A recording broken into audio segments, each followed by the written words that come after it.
So let us start this analysis of plane trusses by flexibility method. So first let us define what is a plane truss. Already I have told you by discussing stiffness method, I have defined what is plane truss.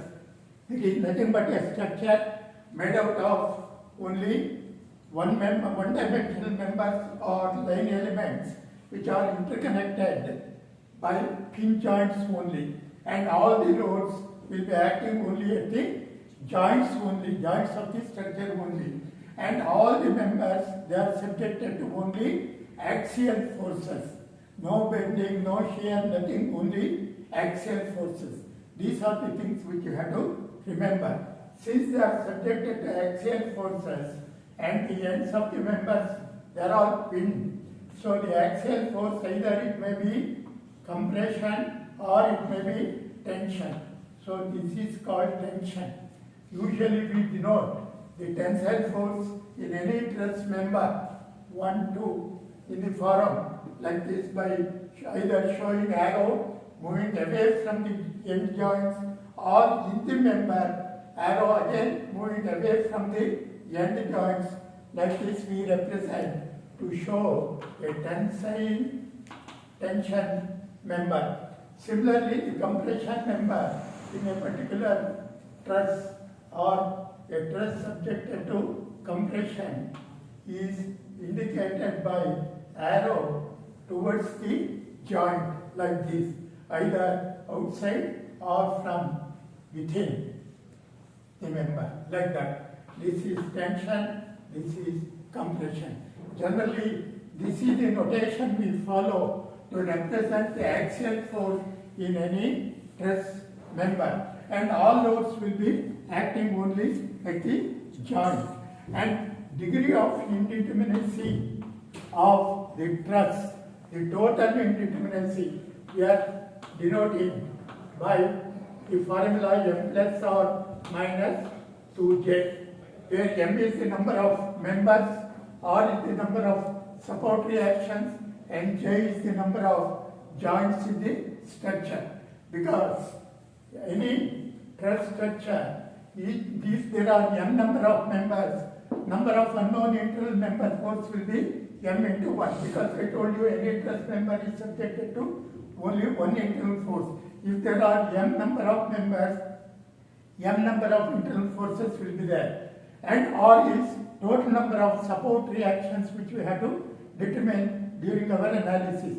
Therefore, total number of unknowns or unknown forces to be determined during analysis will be m plus r. This is internal force and this is support reaction. To determine this, we are applying equations of equilibrium at each joint of the structure. Each joint of the structure should be in equilibrium. Equilibrium means we have to apply only two equations of equilibrium, because it is a plane truss. In plane structures, we have three equations of equilibrium: sum of horizontal forces 0, sum of vertical force 0, and sum of moment about any axis normal to the plane equals 0. Now here moment is not coming into picture, only the two translatory type of displacements corresponding to that two direct translatory type of forces. Direct forces, that means two equations of equilibrium available at each joint to determine these unknowns. If j number of joints are there, means 2j equations available. Number of unknowns minus number of equations will determine the total indeterminacy of the structure. So this is a simple direct formula. We have no derivation, that's only by knowing the general features of the truss. So at degree of external indeterminacy is r minus 3. External indeterminacy is number of total external support reactions which cannot be determined during analysis by equations of statics. Here the equations of statics or equilibrium available will be 3, because sigma m equals 0 also we take to determine the support reactions about the moment of all the forces about all the any joint also we take So totally 3 equations and unknown reactions or this number of unknowns, number of equations available, this determines the degree of external indeterminacy. And degree of internal indeterminacy will be total indeterminacy minus degree of external indeterminacy. So this is another thing which you have to determine, because generally all stresses, they may be either externally indeterminate or it may be internally indeterminate. So either external support reactions, generally external indeterminacy will not be there, because generally stresses will be provided one with 2 supports, minimum of 2 supports. One will be hinge, another will be invariably roller to allow expansion. So when it is that is the situation, externally it will be determinate, only the internal indeterminacy only we have to determine during the truss. So internal indeterminacy means some members we may have to remove from the structure in order to make it determinate. That is another point which we have to remember, because in flexibility matrix we have to find the degree of indeterminacy and we have to make the structure determinate by removing some redundant forces. That means internal member forces we have to remove. That means members only we may have to remove. That's all. And moreover, as the number of members increases, because we are adopting for the analysis of stress method of joints, it's a tedious process. Each joint we have to go on analyzing by applying equations of equilibrium. If there are more number of joints, means it is very tedious process to analyze. Though it is easy, it's a tedious process. So it is always the degree of indeterminacy we restrict to, for hand computation purpose, we restrict to maximum 2. That's all. In that situation, the type of problem you can expect is only this. So a truss of this category like this, or a truss of same truss with both ends hinge, or you can expect a cantilever type of truss like this. So these are the only problems which you can expect. Any number of members you can add. Because as per syllabus, the maximum static indeterminacy is 3, even up to 3 also it is difficult.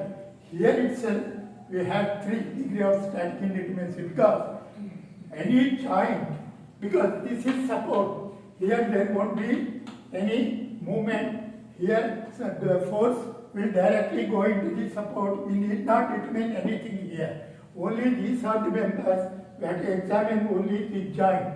And this joint we have 5 members, so out of 5 only 3 equations are only 2 equations are available, because I told you only 2 equations, sum of horizontal force 0, vertical force 0. So naturally 5 minus 2 is 3, degree of redundancy is 3. Such a simple problem itself is statically indeterminate to the degree 3.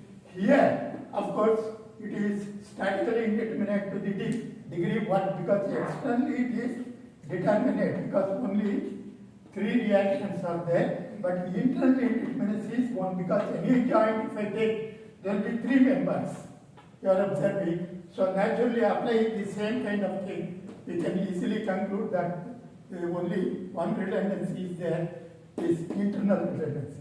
Here of course, internal redundancy is 1 and one external redundancy is also there, because there are 4 support reactions. So naturally 4 minus 3 is 1 external indeterminacy, 1 internal indeterminacy. So these are the only type of problem maximum you can expect. Otherwise, if you can go on adding number of panels like this, then it will be a tedious process. It is not all that advisable to attempt such problem. It consumes more time. So only you can expect these 2 types of problem. Generally, by flexibility, only one redundancy is usually adopted. So we will take up one problem straight away. So before taking up the problem, I will indicate the general steps to be followed in the analysis. First step, as usual, find the degree of indeterminacy. Find degree of indeterminacy. So you have to find out both external indeterminacy as well as internal indeterminacy in order to ascertain which to be removed, which force to be removed. If it is externally indeterminate, then one of the external support reactions has to be removed. If it is internally indeterminate, one of the that much number of members has to be removed, because only one force per members only you may have to remove. That's what you have to find the degree of indeterminacy and make the structure determinate. Make the structure determinate by selecting suitable redundant and coordinate. So this coordinate is also important. So the one is redundant force you have to select, and then suitable coordinate to indicate its positive direction. That's the coordinate indicates the positive direction of that particular force. That also you have to indicate. That's the very first step. So then you find out the matrix, or that is the redundant force, which is nothing but vector of redundance with that coordinates. So I have to just indicate it. Generally I told you it is our degree of indeterminacy is 1, so R will be only 1, R1, or at most maximum 2, R will be R1 and R2. Then you have to find out the displacement along those coordinates, that is vector of displacement due to external load along redundance, along coordinates chosen, along coordinates. That's it. Usually it is D, as I told you in other particular problems, beam and frame problems, it is dl minus dr minus dl, where dl is the displacement only due to the external load, dr is the external imposed displacement like lack of fit or temperature and so many things, whatever is given there, that you have to take it. So if this is 0, then you can take d as minus dl, that you have to keep it. So this you have to formulate, this you have to identify. Usually there are 1 by 1 matrix only, because I told you it is only degree of indeterminacy is 1. Then second step is calculate dl. That's the major exercise. So you have to adopt dummy load method. So and calculate the dl along those redundancies. So here in dummy load method, that dl, di at any coordinate, the displacement is given by sigma of pi, ki, li by aei. So that is along any coordinate, you have to apply a unit load, wherein you have to determine the displacement and evaluate the forces due to the external load. Then apply unit load and find out the forces along that. And length, knowing the length and axial rigidity, you can compute the displacement along each of those coordinates chosen here. So by the dummy load method, you can remember this formula straight away that you have already done. dl along any coordinate I, displacement is given by this formula. That means you have to analyze the truss 2 times. One for the given load, another by applying a load along, a unit load along that coordinate there. Right? This also is a big exercise. That's why I told you maximum redundancy is 1. Because 2 times you have to do the analysis of the truss itself. So let alone the other flexibility process, this itself will be huge work is involved. That's why that particular thing is limited. This is the displacement you have to do. That's the first thing. Usually this is called as P force analysis. That is determination of this force due to that. Then the third step is generate flexibility matrix. Flexibility matrix. Okay. F. So flexibility matrix, again we can generate using the flexibility coefficient. You can just determine from this formula sigma ki square Li by Ae. Flexibility coefficient Ia along that coordinate wherein you are applying a unit force. If it is two redundancy involved, then this will be sigma of Ki Kj Li by Aei. If it is only one redundancy, then you will have only F11, that will be sigma of K1 squared L by Ae. If it is two redundancy, then you have to determine the 2 by 2 flexibility matrix where F11 is given by sigma K1 squared L by Ae and F12 is K1 K2 sigma K1 K2 L by Ae. For all the members you have to determine. So you have to apply unit force along each of those two coordinates here in this case and evaluate the value of K1 and K2. You have to determine and accordingly you determine. Similarly, likewise 3 by 3 and all. So it's a huge amount, tedious amount of work that you have to evaluate the flexibility coefficient. Then fourth step, what you have to follow is use your force displacement relationship. D is equal to F and find R.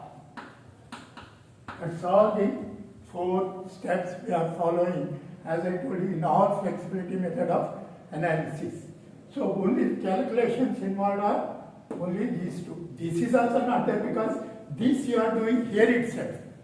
Because for determining Di, you have to determine Ki also. Both you are doing only one. Virtually it is only 3 steps in flexibility method of analysis of truss. So now we will take up an example straight away and complete the analysis. We will take up a truss problem. So let us take a truss rectangle.